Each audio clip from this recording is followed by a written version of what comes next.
You walk around this building and everyone is so supportive and so excited about what is happening with the Fever.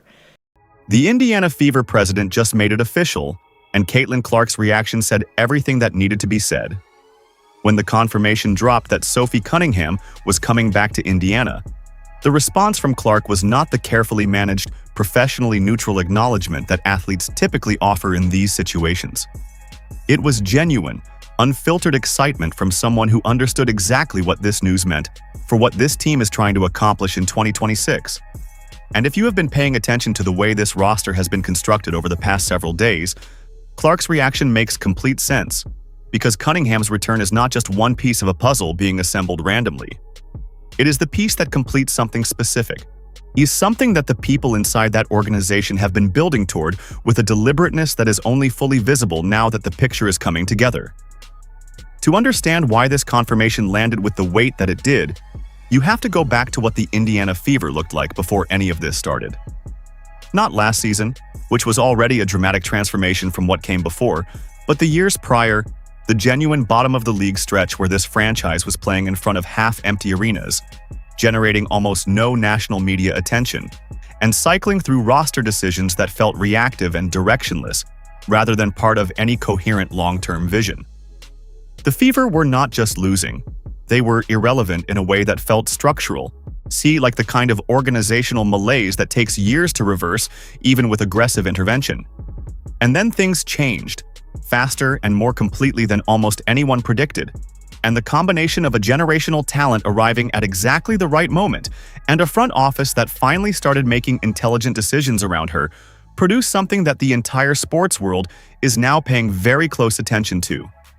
Cunningham's return is the latest and in some ways the most revealing chapter in that transformation story because of what it says about the culture that has been built inside this organization and about the specific type of player who is choosing to be part of it.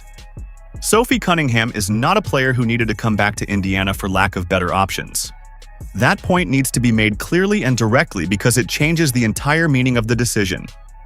She averaged 12.1 points per game in 2025, a number that represents genuine production at the professional level, and that would have attracted serious interest from multiple franchises in a free agent market that was actively looking for proven contributors.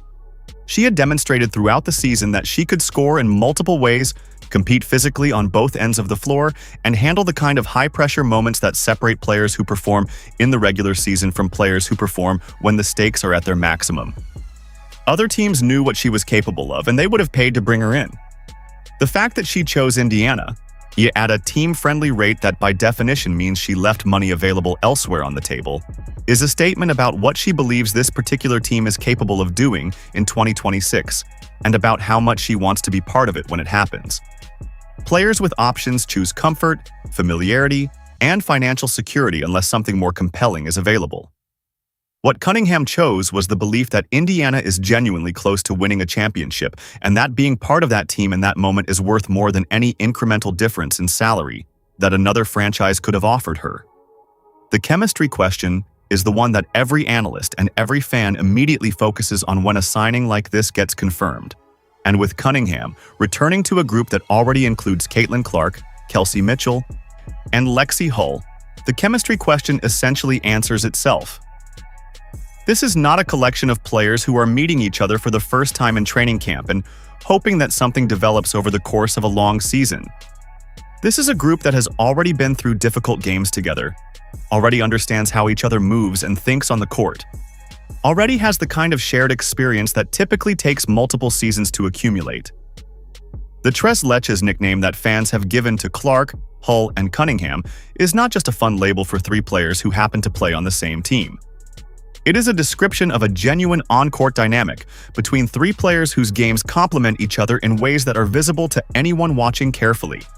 Clark's playmaking creates opportunities that Cunningham and Hull are perfectly positioned to convert. Their movement and shooting range create the spacing that Clark needs to operate at her most devastating. And their collective defensive toughness, the willingness to compete physically and to guard multiple positions without complaint, gives head coach Stephanie White the kind of lineup flexibility that championship teams are built around. Clark's reaction when the confirmation dropped was the kind of response that reveals how players actually feel about their teammates when the professional filters come down. This was not the measured, diplomatic acknowledgement of a roster move that a player offers when a teammate she barely knows re-signs with the team. This was someone genuinely fired up about the prospect of running it back with a person she trusts and competes alongside and believes in as both a player and a teammate. That authenticity matters more than it might seem on the surface, because the difference between a team that performs to its talent level and a team that exceeds it consistently comes down almost entirely to the quality of the relationships between the players on the roster. When the best player on a team is visibly and genuinely excited about a teammate coming back, it tells you something real about the internal culture of that locker room that no press release or media availability can communicate as effectively.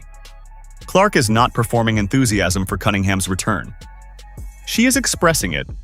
And that distinction is everything when it comes to understanding what kind of team Indiana is actually building. The role that Cunningham plays within Indiana's system is worth examining in specific detail because it goes well beyond the scoring average that shows up in the box score every night. She is one of the most physically competitive players in the WNBA, and that competitive intensity manifests itself in ways that do not always generate highlights, but that change games in measurable ways. Her willingness to take charges, to fight through screens, to contest shots at the rim against players who are bigger and stronger, to compete on every possession as though the game is on the line regardless of the score, sets a standard of effort that elevates the players around her simply by existing as the baseline expectation.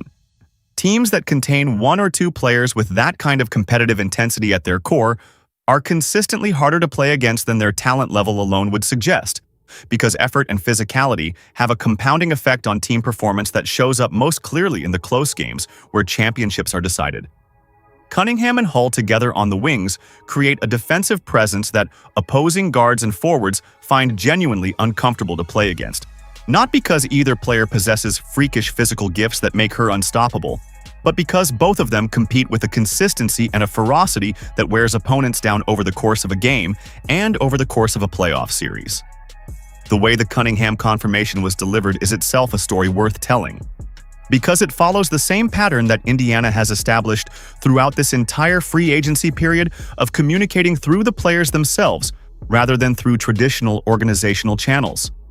The Fever president's confirmation came in the context of a broader narrative that Clark had already been building publicly through social media interactions that felt spontaneous, but were clearly coordinated. When Clark tagged Cunningham in the comments of Lexi Hull's announcement TikTok with a simple and perfectly calibrated question asking what she was doing, she was not making an offhand comment. She was executing a piece of a communication strategy that kept fans engaged and speculating between day one and day two of free agency in a way that no press release ever could.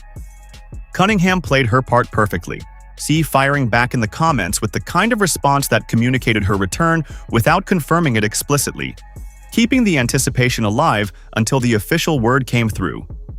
This level of coordination between players on how their return gets announced and the storyline it gets wrapped in is a relatively new phenomenon in professional sports, and Indiana is doing it better than almost anyone right now. The broader competitive landscape of the WNBA in 2026 makes Cunningham's return feel even more significant when you look at what other teams are doing and how Indiana's roster construction compares to the alternatives. Several franchises spent aggressively in the first window of free agency, committing maximum contract money to players whose fit with their existing systems is theoretical at best and questionable at worst. The Las Vegas Aces retooled heavily after a difficult 2025 season.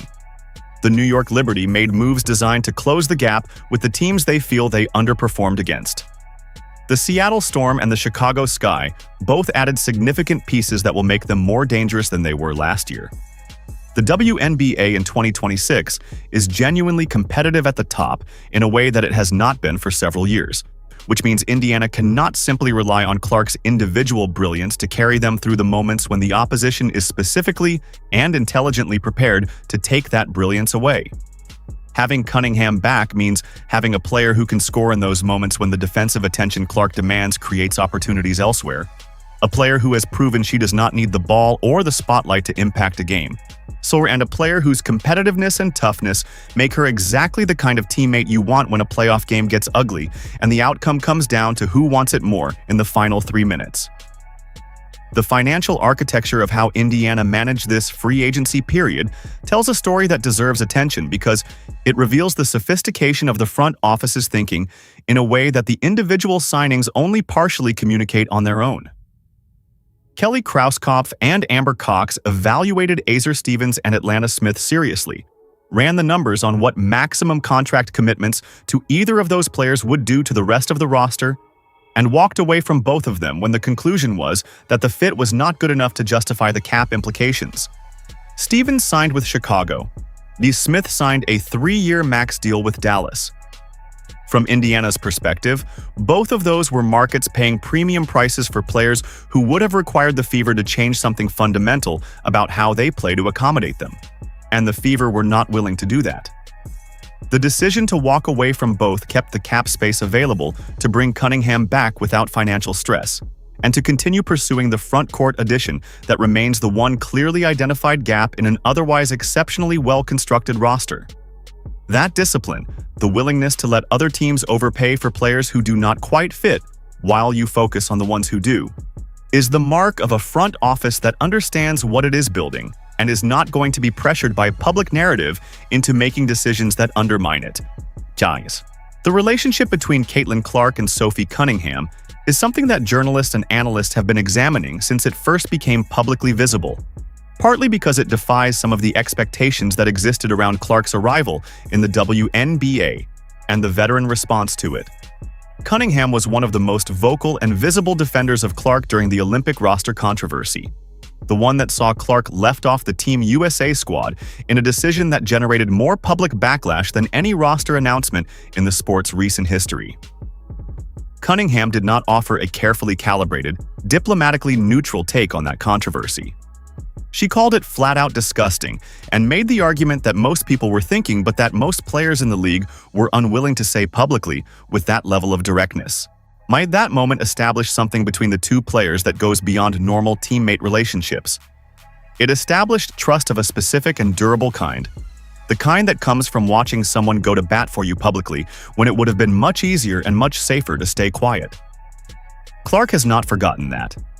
The enthusiasm of her reaction to Cunningham's confirmed return is connected directly to that history, to the understanding that Cunningham is not just a talented player who makes Indiana better on the court, but someone whose loyalty and competitive values align with Clark's own in ways that matter for what kind of team this is going to be when the pressure is highest. The Fever president's confirmation also closes a narrative loop that had been left deliberately open since the TikTok that announced Hull's return. But the comment Clark left tagging Cunningham was a calculated move designed to generate exactly the kind of fan engagement and speculation that followed it. But it also created an obligation that needed to be fulfilled. Leaving that question unanswered for too long would have created anxiety in a fan base that was already deeply invested in the outcome. And the swift follow-up confirmation demonstrated that the front office understood the emotional stakes for fans who had been following every development in real time. This is a franchise that now understands its fan base with a sophistication that reflects how much has changed in Indiana over the past 2 years. They know that fans who care this deeply about roster construction are not casual observers who can be managed with generic corporate communications. They are people who have connected personally with this team and these players, and who deserve to have their investment acknowledged and respected. The way Cunningham's return was confirmed, through the president speaking directly and clearly and quickly, was the right call made at the right moment. Looking at the 2026 Indiana Fever roster as it currently stands, the picture that emerges is one of a team that has been built with a clarity of vision that is rare in professional sports at any level. Every player on this roster knows her role. Every player chose to be here rather than arriving because she was the last available option in a market that had already been picked over. Mitchell stayed through the worst years and earned a supermax that made her the highest-paid player in franchise history. Hull played through injuries that would have ended most players' seasons and signed for less than her market value because the mission matters more to her than the money. Cunningham left real dollars on the table to run it back with a group she believes in completely. Billings came in with existing chemistry with both Clark and Mitchell already established from shared court time in Puerto Rico and in Unrivaled.